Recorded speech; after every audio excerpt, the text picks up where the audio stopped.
নবম ও দশম শ্রেণীর শিক্ষার্থীরা কেমন আছো তোমরা? তোমাদের সবাইকে স্বাগতম জানাচ্ছি। আমাদের ইংরেজি ফার্স্ট পেপারের যে প্লেলিস্ট বা যে ক্লাস ধারাবাহিক ক্লাস চলছে, সেই ধারাবাহিকতায় আজকে আমরা যে ক্লাসটা করব সেটা হচ্ছে আমাদের ইউনিট 2 এর লেসন 1। আমরা জানি ইউনিট 2টা হচ্ছে আমাদের ক্লাইমেট চেঞ্জের উপরে, আর সেই ক্লাইমেট চেঞ্জের lesson 1 the grid of the mighty reverse. আমরা এই প্যাসেজটি আজকে একদম পুঙ্খানুপুঙ্খভাবে একদম এক্সপ্লেইন করব ইনশাআল্লাহ। তাহলে চলো শুরু করা যাক। The grid of the mighty reverse, এখানে একটা মেয়ের গল্প বলেছে, একটা মহিলার গল্প বলেছে, যেই মহিলাটার নাম হচ্ছে মেহেরজান। মেহেরজান হচ্ছে এই গল্পের কেন্দ্রীয় চরিত্র, যার সম্বন্ধে বা যার এ টু জেড সম্বন্ধে আজকে আমরা জানবো বা আজকে আমরা শিখবো। দেখো, Meherjan lives in a slum. অর্থগুলা লিখে নিবা ভালো করে। স্লাম মানে হচ্ছে বস্তি, স্লাম মানে বস্তি। Meherjan lives in a slum. Meherjan কোথায় বসবাস করে? মেহেরজান একটা বস্তিতে বসবাস করে on the Sirajganj town protection. ভাইয়া, টাউন মানে হচ্ছে শহর, প্রোটেকশন মানে হচ্ছে রক্ষা। খেয়াল রাখবো, অর্থগুলা লিখে নিব, হয় বইয়ে না হলে খাতায়, খুবই কাজে লাগবে এগুলো ভাইয়া। ইমব্যাঙ্কমেন্ট মানে হচ্ছে ভাইয়া বাঁধ, বাঁধ বা যে বাঁধ কি জিনিস ভাই? বাঁধ হচ্ছে যে ওই যে আমাদের পানি যেন না আসে, এই জন্য যে আমাদের ড্যাম ইউজ করা হয়, মানে বাঁধ দেওয়া হয় যেন পানিটা শহরে প্রবেশ করতে না পারে। তো খেয়াল করবা যে মেহেরজান বসবাস করে একটা বস্তিতে, যে বস্তিটা কোথায় অবস্থিত? সে বস্তিটা অবস্থিত হচ্ছে সিরাজগঞ্জ শহরের শহর রক্ষা বাঁধের ওইখানে। খেয়াল রাখবা, শহর রক্ষা বাঁধের ওইখানে একটা বস্তি রয়েছে, সে বস্তিতে বসবাস করে হচ্ছে মেহেরজান। দা উইসপারিং, খেয়াল করবা, উইসপারিং মানে হচ্ছে ভাইয়া ফিস ফিস শব্দ করা। খেয়াল করবা, ফিস ফিস শব্দ, ফিস ফিস শব্দ। খেয়াল রাখবা, উইসপারিং মানে হচ্ছে ফিস ফিস শব্দ। দ্য উইসপারিং ওয়াইন্ড, ভাইয়া ওয়াইন্ড মানে হচ্ছে বাতাস। খেয়াল করবা, তার মানে এই যে ফিস ফিস শব্দ করা বাতাস, আমরা জানি বাতাস কি করে? শো শো করে শব্দ করে, ওই জিনিসটাকে এখানে ফিস ফিস বলে প্রকাশ করা হয়েছে। যা ফিস ফিসানো বাতাস from the river Yamuna makes the fire unsteady. খেয়াল করবা, স্টেডি মানে হচ্ছে স্থির থাকা, আনস্টেডি মানে হচ্ছে অস্থির থাকা। খেয়াল করবা, তার মানে এই যে যমুনা নদী থেকে যে ফিসফিস বা শো শো করে যে বাতাসটা আসে, এই বাতাসের কারণে তার যে রান্না করার যে আগুনটা, এই আগুনটা অস্থির হয়ে যায়, মানে নড়াচড়া করতে থাকে। আমরা জানি বাতাস আসলে আগুন কি এক জায়গায় স্থির থাকে? না, আগুন তখন ওই যে নড়াচড়া করতে থাকে। ওইটা বলেছে যে যমুনা নদী থেকে আসা বাতাসের কারণে বা ফিসফিসানি বাতাসের কারণে তার রান্নার আগুনগুলো হচ্ছে নড়চড় করতে থাকে। দ্য ডান্সিং ফ্লেমস, বলেছে ডান্সিং মানে হচ্ছে ডান্স করা, ফ্লেম মানে হচ্ছে আগুন, অগ্নি। কথা বুঝতে পেরেছো? তার মানে ডান্সিং ফ্লেমস কেন বলেছে আমরা জানি, যখন বাতাস আসে আগুন কিরকম করতে থাকে? এরকম নড়চড় করতে থাকে না? আগুনের শিখাটা এরকম নড়চড় করতে থাকে। ফ্লেম মানে হচ্ছে আগুনের শিখা। খেয়াল রাখবা, অর্থগুলো লিখে নিবা। ফ্লেম মানে হচ্ছে ভাইয়া আগুনের শিখা বলেছে। তাহলে যখন বাতাস আসে তখন আগুনের শিখাটা কি করতে থাকে ভাইয়া? নড়চড় করতে থাকে। এই নড়চড়টাকে নাচের সাথে তুলনা করা হয়েছে। এর মানে বুঝায় নাই যে আগুন নাচে, এখানে বুঝাইছে এই যে ডান্সিং ফ্লেমস, তার মানে বাতাসের কারণে এই যে নড়চড় করতে থাকে আগুনের শিখাটা, এই জিনিসটা মেহেরজানকে রিমাইন্ড করে দেয়। বা রিমাইন্ড মানে হচ্ছে মনে করিয়ে দেওয়া। আচ্ছা, লিখে দিই, রিমাইন্ড মানে হচ্ছে মনে করিয়ে দেওয়া বা মনে করা, সোজা কথা মনে করানো। রিমাইন্ড মানে হচ্ছে মনে করানো। খেয়াল রাখবো যে flames reminds Meherjaan of the turmoil. খেয়াল রাখবা, টার্মোয়েল অর্থ হচ্ছে টালমাটাল, টালমাটাল বা অস্থির। খেয়াল রাখবা, টালমাটাল ইন হার লাইফ। বলেছে এই যে আগুনের লেলিহান শিখা, এই শিখার নড়চড় মেহেরজানকে তার জীবনে হয়ে যাওয়া টালমাটাল অবস্থাকে মনে করিয়ে দেয়, তার জীবনে হয়ে যাওয়া বিধ্বস্ত ঘটনাকে মনে করিয়ে দেয়, তার জীবনে হয়ে যাওয়া ভয়ঙ্কর ঘটনাকে মনে করিয়ে দেয়। এখন এই যে মেহেরজানের জীবনে কি ভয়ঙ্কর ঘটনা ঘটেছে সেইটি আমরা পড়বো। Not long ago Meherjaan had everything. বলেছে যে খুব বেশি দিন আগের কথা না, মেহেরজানের সবকিছু ছিল, এভরিথিং। এ ফ্যামিলি, একটা পরিবার, অ্যারেবল ল্যান্ড। ভাইয়া অ্যারেবল ল্যান্ড মানে হচ্ছে চাষযোগ্য জমি। অর্থগুলো লিখে নিবা ভাইয়া। অ্যারেবল ল্যান্ড মানে হচ্ছে চাষযোগ্য জমি বা চাষের জমি। তুলে লিখে দিচ্ছি ভাই, অর্থগুলো অবশ্যই খাতায় লিখে নিবা, খুবই কাজে দিবে। বলেছে সবকিছুই ছিল, একটা পরিবার ছিল, চাষযোগ্য জমি ছিল, এন্ড ক্যাটেল ছিল। ক্যাটেল মানে হচ্ছে ভাইয়া গবাদি পশু। ক্যাটেল মানে হচ্ছে গবাদি পশু, অর্থগুলো লিখে নিবে। হ্যাঁ, তার মানে বলেছে কিছুদিন আগের কথা, বেশি দিন আগের কথা না, যে মেহেরজানের সবকিছুই ছিল। মেহেরজানের একটা পরিবার ছিল, মেহেরজানের হচ্ছে চাষের জমি ছিল, মেহেরজানের হচ্ছে গবাদি পশু ছিল। দ্য ইরোজন, ভাইয়া ইরোজন মানে কি? ইরোজন মানে হচ্ছে নদী ভাঙন। ভালো করে খেয়াল রাখবা, খুবই গুরুত্বপূর্ণ একটা শব্দ। ইরোজন মানে হচ্ছে নদী ভাঙন। নদী ভাঙন খেয়াল রাখবা, এই যে নদীতে যখন ভেঙে ভেঙে মাটি পড়ে যায় এটাকে আমরা নদী ভাঙন বলি। Erosion of the Yamuna, Jamuna নদীর ভাঙনের কারণে গ্রেজুয়ালি, গ্রেজুয়ালি মানে হচ্ছে ভাইয়া ধীরে ধীরে, খেয়াল করবা ধীরে ধীরে বা আস্তে আস্তে, কনজিউমড, কনজিউম মানে হচ্ছে ভাইয়া গ্রহণ করা, কনজিউম মানে হচ্ছে ভোগ করা, কনজিউম মানে হচ্ছে গিলে ফেলা, বা কনজিউম মানে হচ্ছে গ্রাস করা। অনেকগুলো অর্থ হয়, আমি একটা লিখে দিই। কনজিউম মানে হচ্ছে গ্রাস করা, গ্রাস করা অল হার ল্যান্ড। কি বলেছে? বলেছে নদী ভাঙনের কারণে আস্তে আস্তে যমুনা নদী তার সকল জমি গ্রাস করে ফেলেছে। তার মানে তার সকল নদী ভেঙে ভেঙে, তার সকল জমি ভেঙে ভেঙে নদীতে চলে গেছে। তার মানে যমুনা নদী তার সকল পরিমাণ, তার সকল জায়গা জমি কি করে ফেলেছে? গ্রাস করে ফেলেছে, নিয়ে ফেলেছে, মানে নদীতে চলে গেছে। আচ্ছা, প্রপার্টি, তার সকল সম্পত্তি। ইট ফাইনালি ক্লেইমড হার অনলি শেল্টার, বলেছে অনলি শেল্টার, শেল্টার মানে হচ্ছে বাসস্থান, কথা বুঝতে পেরেছো? শেল্টার মানে হচ্ছে কিভাবে বাসস্থান। তাহলে খেয়াল রাখবা যে এই যে জিনিসটা, এটা ইট ফাইনালি অবশেষে ক্লেম করেছে, নিয়ে গেছে shelter during the last monsoon. ভাইয়া মনসুন মানে হচ্ছে বর্ষাকাল, খেয়াল করবা। বলেছে লাস্ট বর্ষাকালে এইটা তার সর্বশেষ যে জায়গা বা থাকার জায়গা ছিল এইটাও নিয়ে গেছে। তার মানে তার থাকার জায়গাটাও ভেঙে কোথায় চলে গেছে? নদীতে চলে গেছে। তার মানে আমাদের এই যে কি বলে, এই মেহেরজানের সবকিছু নদীতে চলে গেছে, এইটাই তার জীবনে ঘটা সবচেয়ে ভয়ঙ্কর ঘটনা, যেটা আমরা পড়তেছি। তার বলেছে it took the river only a day to devour Meher's house. খেয়াল করবা, বলেছে এইটা মাত্র একদিন নিয়েছে। খেয়াল করবা, এ ডে টু ডিভোর, ডিভোর মানে হচ্ছে গ্রাস করা, খেয়াল করবা, গ্রাস করা বা গ্রহণ করা। বলেছে it took the river only a day to devour Meher house, trees, vegetable garden and bamboo bush. বলেছে এটার মাত্র একদিন লেগেছে মেহেরজানের ঘরবাড়ি, গাছপালা, তার বাগান এবং তার বাঁশঝাড়কে গ্রহণ করতে বা গ্রাস করে ফেলতে। তার মানে মাত্র একদিনের ব্যবধানে যত যা কিছু ছিল মেহেরজানের সবকিছু ভেঙে নদীতে চলে গেছে। খুবই হৃদয় বিদারক ঘটনা। তারপর বলেছে she had a happy family once, একদা তার একটা সুখী ফ্যামিলি ছিল। আমরা জানি এখন কি আর সেই সুখী ফ্যামিলি থাকা সম্ভব না। কেন না? কারণ তার সবকিছু কে নিয়ে গেছে? তার সবকিছু নদীতে চলে গেছে। Over the years she lost her husband, বলেছে এই লাস্ট কিছু বছরে সে তার হাজব্যান্ডকে হারাইছে, এন্ড আর ফ্যামিলি, তার পরিবারকে হারাইছে। কিসের কারণে? ডিজিজের কারণে। ডিজিজ মানে হচ্ছে রোগ বালাই, রোগ বালাইকে আমরা বলি হচ্ছে ডিজিজ। তাহলে ডিজিজের কারণে বা রোগ বালাইয়ের কারণে সে তার হাজবেন্ডকে এবং তার পরিবারকে হারাইছে। দ্যাট ক্রুয়েল হাঙ্গার, ভাইয়া ক্রুয়েল মানে হচ্ছে নিষ্ঠুর, হাঙ্গার মানে হচ্ছে ক্ষুধা, ক্ষুধা, and poverty bored her family. বলেছে এই যে সে কিছু বছরে তার হাজবেন্ডকে হারাইছে, তার পরিবারকে হারাইছে রোগ বালাইয়ের কারণে। এবং সেই রোগ বালাইটা কেন আসছে ভাইয়া? রোগ বালাইটা আসছে তার ক্ষুধার কারণে, তার দারিদ্রতার কারণে। পোভার্টি মানে হচ্ছে দারিদ্রতা। বলেছে তার পরিবারে সেই অসুস্থতাটাকে, সে রোগবালাইকে নিয়ে আসছে দারিদ্রতা, রোগবালাইকে নিয়ে আসছে ক্ষুধা। যেহেতু তারা ঠিকমতো খাবার পাইতো না, তারা দরিদ্র ছিল, এই জন্য তারা খুব সহজেই রোগবালায় আক্রান্ত হইত এবং সেই রোগেই তার পরিবার মারা গিয়েছে, তার হাজব্যান্ড মারা গিয়েছে। বলেছে now she is the only one left to live on with. বলেছে এখন সেই একমাত্র বেঁচে আছে একা একা, with loss and the pain, এবং সবকিছু হারিয়ে সর্বশান্ত হিসেবে সে একা বেঁচে আছে। এবং এই সর্বশান্ত হওয়ার কারণে তার যে পেইন মানে হচ্ছে দুঃখ কষ্ট, এই সকল দুঃখ কষ্টকে নিয়ে সে একাই বেঁচে আছে। তার মানে আমরা দেখতে পাচ্ছি নদী ভাঙনের ফলে যে শুধু মেহেরজানের টাকা পয়সা ঘরবাড়ি গেছে তাই না, নদী ভাঙনের কারণে মেহেরজানের জায়গা জমি সব তো হারাইছেই, পাশাপাশি তার পরিবারও চলে গেছে। তার অভাবের কারণে, দারিদ্রতার কারণে, ক্ষুধার কারণে তার হাজবেন্ড মারা গেছে, তার পরিবারের সবাই মারা গেছে।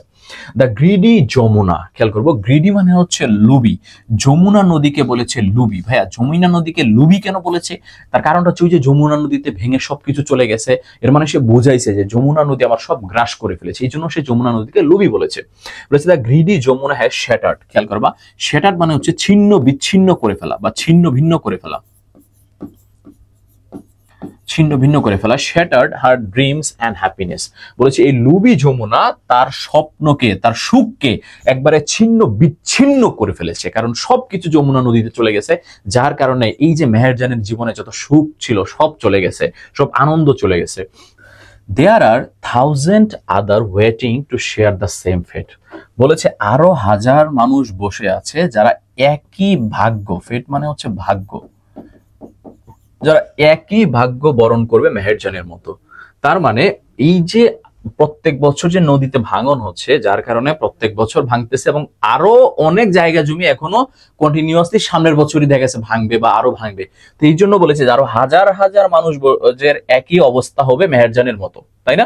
বলেছে Bangladesh is a land of rivers, Bangladesh নদীমাতৃক দেশ। Some of those banks, banks মানে হচ্ছে তীর, খেয়াল রাখবা নদীর তীরকে বলা হয় ব্যাংকস। বলেছে ওভারফ্লো, ওভারফ্লো মানে হচ্ছে প্লাবিত হওয়া, প্লাবিত হওয়া, খেয়াল করো ওভারফ্লো। অর ইরট, ইরট মানে হচ্ছে ভাঙন। ডিউরিং মনসুন, মনসুন মানে হচ্ছে বর্ষাকাল, খেয়াল রাখবা। বলেছে বর্ষাকালে এই যে বাংলাদেশ নদীমাতৃক দেশ, এই নদীমাতৃক দেশের মধ্যে কিছু নদী আছে যেইগুলা বর্ষাকালে তীরগুলা প্লাবিত হয়ে যায়, মানে পানি উপচে পড়ে, যার কারণে আশেপাশে অঞ্চলের বা আশেপাশে জায়গা জমি যা আছে সব ভেঙে নদীতে চলে যায়। তারপর বলেছে erosion is a harsh reality, erosion মানে নদী ভাঙন, ইজ এ হার্শ মানে হচ্ছে নিষ্ঠুর, রিয়েলিটি মানে হচ্ছে বাস্তবতা। For the people living along the river banks, বলেছে যেই মানুষগুলা নদীর পাশে বসবাস করে তাদের জন্য একটা নিষ্ঠুর বাস্তবতা হচ্ছে এই নদী ভাঙন। তার মানে নদী ভাঙনের ফলে এই যে তাদের ক্ষতি হয়, তাদের জায়গা জমি চলে যায়, এটা একটা নিষ্ঠুর রিয়েলিটি, এটা একটা বাস্তবতা, এটা যে হয় তাদের লাইফে ঘটে যাচ্ছে, এটা একটা নিষ্ঠুর জিনিস। কাদের জন্য? যারা নদীর পাশে বসবাস করে। বলেছে ডিউরিং ইচ মনসুন, বলেছে প্রত্যেকটা বর্ষাকালে মেনি মোর ভিলেজেস, অনেক বেশি গ্রাম আর থ্রেটেন্ড, হুমকি স্বরূপ বা হুমকির মতো জায়গায় আছে। The mighty rivers like Yamuna, Padma and মেঘনা, তার মানে শুধুমাত্র যে যমুনা আছে তা না, পদ্মা, মেঘনা, যমুনা এই তিনটা নদীরই আশেপাশে যারা বসবাস করতেছে অনেকগুলা গ্রাম এখনো হুমকিতে আছে যে যে কোনো মুহূর্তে বর্ষাকাল আসলেই তারা ভেঙে সব নদীর গর্ভে বিলিয়ে যেতে পারে। এইটাই বলেছে যে অনেকগুলা গ্রাম এখনো হুমকিতে আছে এই যে নদী ধারা ভাঙনের জন্য। বলেছে ইট ইজ এস্টিমেটেড দ্যাট, খেয়াল রাখবো এস্টিমেটেড হচ্ছে ভাইয়া জরিপ। বলেছে ইট ইজ এস্টিমেটেড দ্যাট, একটা জরিপে দেখা গেছে রিভার ইরোজন, নদী ভাঙন makes at least 1 lakh people homeless everywhere, homeless মানে ঘরবাড়ি ছাড়া, এভরি ইয়ার ইন বাংলাদেশ। বলেছে একটা জরিপে দেখা গেছে এই নদী ভাঙনের কারণে প্রত্যেক বছর মিনিমাম 1 লাখ মানুষ ঘরবাড়ি হারায়। তার মানে চিন্তা করা যায় 1 লক্ষ মানুষ প্রত্যেক বছর নদীতে তার ঘরবাড়ি হারাচ্ছে। বলেছে in fact river erosion is the one of the main danger caused by climate change. বলেছে নদী ভাঙন আমাদের এই জলবায়ু পরিবর্তনের একটা অন্যতম হুমকি হিসাবে এখন দাঁড়াইছে জলবায়ু পরিবর্তনের কারণে। তার মানে এই যে নদী ভাঙনটা জলবায়ু পরিবর্তনের কারণে অন্যতম একটা হুমকি আমাদের জীবনে হয়ে গেছে। If we can take prompt action, খেয়াল রাখবো প্রম্পট অ্যাকশন মানে হচ্ছে তাৎক্ষণিক, তাৎক্ষণিক পদক্ষেপ।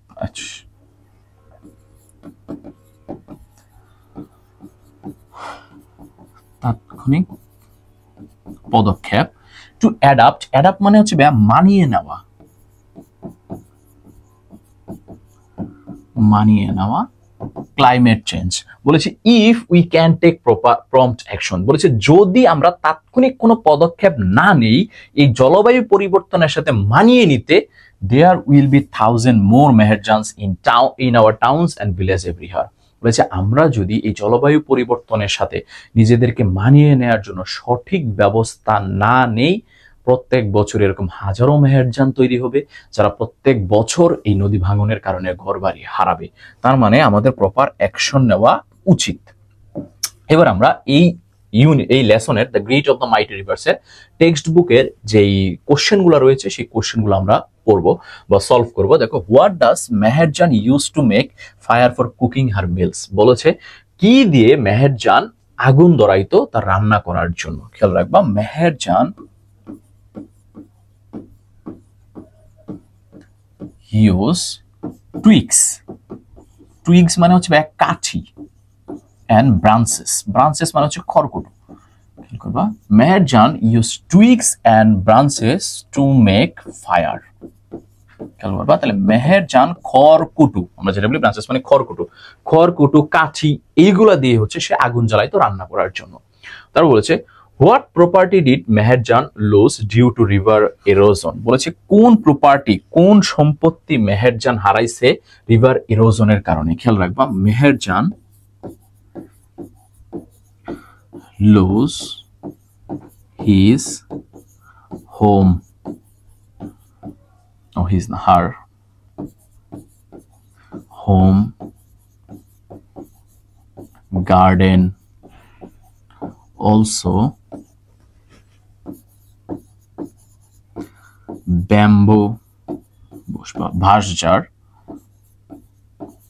due to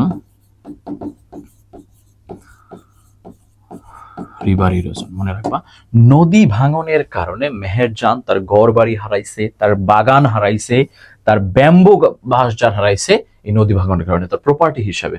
বলেছে what do you know about Meherjan's family? মেহেরজানের ফ্যামিলি সম্বন্ধে তুমি কি জানো? আমরা জানি Meherjaan had a happy family, মেহেরজানের একটা হ্যাপি ফ্যামিলি ছিল, but she lost them due to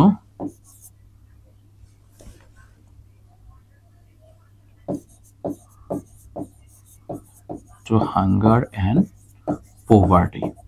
তার দারিদ্রতা, ক্ষুধার কারণে তার পরিবারের অসুস্থ হয়ে তারা ডিজিজের কারণে মারা গিয়েছে। আমরা জানি যে মেহেরজানের একটা হ্যাপি ফ্যামিলি ছিল এবং সেই ফ্যামিলিটা সে হারাইছে তার এই হাঙ্গার এবং ক্ষুধার জন্য। হাঙ্গার মানে ক্ষুধা এবং পভার্টি মানে হচ্ছে দারিদ্রতা, তার এই যে কষ্ট ছিল, দরিদ্র, খাবার পাইতো না, এই জন্য আস্তে আস্তে রোগে তার পরিবারের সবাই মারা গেছে, সে একমাত্র বেঁচে আছে। বলছে in which season river erosion most likely to অকার? বলেছে কোন সিজনে বেশি পরিমাণে রিভার ইরোশন হয়? লিখে দিবা ইন মনসুন, মানে বর্ষাকালে। In monsoon river erosion most likely to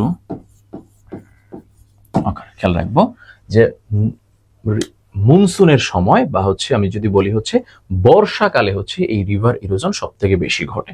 আর হচ্ছে why is the phrase greedy Yamuna used to describe the river? কেন যমুনাকে গ্রিডি যমুনা বা লুবি যমুনা বলা হয়েছে? আচ্ছা, the phrase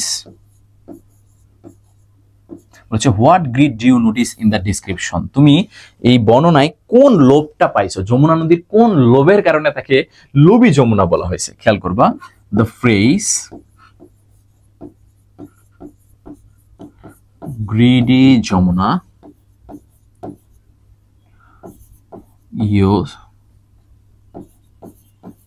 used in the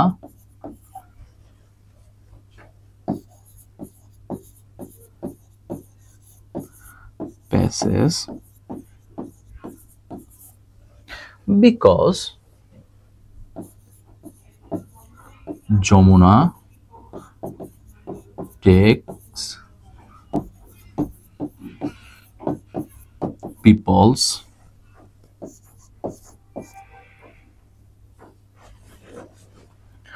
shelter,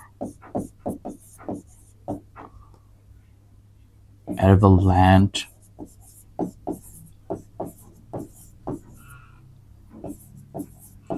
and many other property. খেয়াল করবা, বলেছে যমুনা নদীকে এই জন্য লোভী বলা হয়েছে কারণ যমুনা নদী মানুষের শেল্টার, ঘর বাড়ি, তার চাষের জমি এবং তার যত প্রপার্টি আছে সবকিছু সে গ্রাস করে ফেলে। এই জন্য যমুনা নদীকে বলা হয়েছে লুবি যমুনা। এর মানে এই না যে সে টাকা পয়সা নেয় না, সে টাকা পয়সা নেয় না, সে হচ্ছে মানুষের ঘর বাড়ি, জায়গা জমি যত প্রপার্টি আছে সব সে গ্রাস করে ফেলে। এই জন্য তাকে বলা হয়েছে গ্রিডি যমুনা। এবার আমরা আমাদের এই প্যাসেজের যে একটা ফিল ইন দ্য ব্ল্যাঙ্কস রয়েছে, তোমরা যদি দেখো তোমাদের 11 নাম্বার পেজের ডি নাম্বারে, সেই ফিল ইন দ্য ব্ল্যাঙ্কসটা আমরা হচ্ছে সলভ করব। Meherjaan is a typical dash, খেয়াল রাখবা, Meherjaan is a typical homeless women. Meherjaan একটা হোমলেস মহিলা, যার হচ্ছে কোনো ঘর বাড়ি নাই, লিভস ইন এ স্লাম, যে বস্তিতে বসবাস করে। কারো যদি ঘর বাড়ি থাকে সে কি আর বস্তিতে থাকে? না। তাহলে মেহেরজান হচ্ছে একটা হোমলেস ওমেন যে হচ্ছে বস্তিতে বসবাস করে। She lost her shelter and properties, সে তার শেল্টার, ঘর বাড়ি এবং প্রপার্টি হারাইছে। এটা হবে ডিউ টু দ্য ইরোজন, নদী ভাঙনের কারণে। ডিউ টু মানে হচ্ছে জন্যে বা কারণে, বলছে নদী ভাঙনের কারণে সে তার ঘর বাড়ি সবকিছু হারাইছে। Of the river Jamuna, Jamuna নদীর ভাঙনের কারণে। She also lost her family, সে তার পরিবারকে হারাইছে। আর husband had died of diseases, বলেছে তার হাজব্যান্ড মারা গিয়েছে রোগের কারণে। কস্ট বাই, এবং সেই রোগটা কেন হয়েছে? রোগটা হয়েছে তার পভার্টি, দারিদ্রতার কারণে, এবং শর্টেজ অফ ফুড, খাবারের কমতির কারণে। যেহেতু তার খাবার ছিল না, খাবার আমরা জানি সঠিকভাবে পুষ্টিশীল খাবার আমরা যদি না খাই আমাদের কি হবে? বিভিন্ন রোগ বালাই হবে। তার মানে shortage of food. She is only a dash like others, খেয়াল করো, বলেছে সে বাকিদের মতো কি? সে হচ্ছে এখন বাকিদের মতো একজন স্লাম ডুয়েলার। স্লাম ডুয়েলার মানে হচ্ছে আমাদের এই যেটা স্লাম ডুয়েলার, স্লাম ডুয়েলার মানে হচ্ছে বস্তিবাসী। বলেছে সে হচ্ছে এখন একটা সাধারণ বস্তিবাসী। কথা বুঝতে পেরেছো? কেন? কারণ সে হচ্ছে ওই যে তার সবকিছু হারায়, সেখানে কোথায় থাকে? বস্তিতে থাকে। বলেছে like Meherjan there are many people who have become the victims. খেয়াল করবা, বিকাম দ্য ভিকটিমস। ভিকটিমস মানে হচ্ছে ভুক্তভোগী। বলেছে মেহেরজানের মতো এরকম আরো অনেকেই আছে যারা এরকম নদী ভাঙনের কারণে ভুক্তভোগী হয়েছে। কথা বুঝতে পেরেছো? নদী ভাঙনের শিকার হয়েছে। তারপর বলেছে রিভার ইরোজন স্টিল পজিং, এটা হবে থ্রেট। বলেছে এখনো রিভার ইরোজন বা নদী ভাঙন থ্রেট দিয়েই যাচ্ছে, হুমকি দিয়েই যাচ্ছে যে মানুষের ঘর বাড়ি জীবন সে গ্রাস করে ফেলবে। তার মানে, এবং থাউজেন্ড রিফল, হাজারো মানুষের, তার মানে এখনো নদী ভাঙনের কারণে হাজার হাজার মানুষের জীবন কোথায় আছে? হুমকিতে আছে, যেটাকে আমরা থ্রেট বলি। পিপল লিভিং, এটা হবে ক্লোজ টু। ক্লোজ টু মানে হচ্ছে কাছে। People living close to the rivers are the most likely victims. যারা নদীর পাশে থাকে তারাই অ্যাকচুয়ালি ভুক্তভোগী হয় কিসের? নদী ভাঙনের। ইচ ইয়ার অ্যাবাউট, এটা হবে 1 লাখ, প্রত্যেক বছর 1 লক্ষ মানুষ people become homeless due to river erosion in Bangladesh. বলেছে প্রত্যেক বছর প্রায় 1 লক্ষ মানুষ নদী ভাঙনের কারণে তার ঘর বাড়ি হারায়। Meherjan life's is just one, এটা হবে এক্সাম্পল। মেহেরজানের লাইফ হচ্ছে সেই 1 লক্ষ মানুষের মধ্যে একটা এক্সাম্পল, একটা উদাহরণ। যে বাকিদের সবারটা 1 লক্ষ মানুষের কথা তার দেওয়া সম্ভব না, তাদের মধ্যে একটা উদাহরণ হিসেবে কার কথা দেওয়া হয়েছে? মেহেরজানের কথা। বলেছে Meherjaan life is just one example of how climate change, এটা হবে affects the lives of thousands of people। বলেছে মেহেরজানের জীবন হচ্ছে একটা এক্সাম্পল, একটা উদাহরণ কিভাবে জলবায়ু পরিবর্তনের কারণে হাজার হাজার মানুষের জীবন বিপন্ন হয়ে যাচ্ছে, হাজার হাজার মানুষ সে এইরকম ঘর বাড়ি হারিয়ে নিঃস্ব হয়ে যাওয়া লাগছে, তাকে বস্তিতে থাকতে হচ্ছে। তার মধ্যে একটা উদাহরণ হচ্ছে কি? আমাদের মেহেরজানের জীবন। এই ছিল আমাদের the grid of the mighty reverse unit 2 climate চেঞ্জের লেসন 1। ইনশাআল্লাহ আই হোপ যে তোমাদের যারা এই ক্লাসটা করেছে তোমাদের একদম পুরো লেসনটা একদম ক্লিয়ার হয়ে গিয়েছে। তোমরা এই সজনস ইংলিশ একাডেমি ইউটিউব চ্যানেল এবং ফেসবুক পেজে কানেক্টেড থাকো, তাহলে তোমাদের ফার্স্ট পেপার এবং সেকেন্ড পেপারের উপরে ধারাবাহিকভাবে তোমাদের একদম ক্লাস পেতে থাকবে। দেখা হবে পরবর্তী ক্লাসে। আসসালামু আলাইকুম।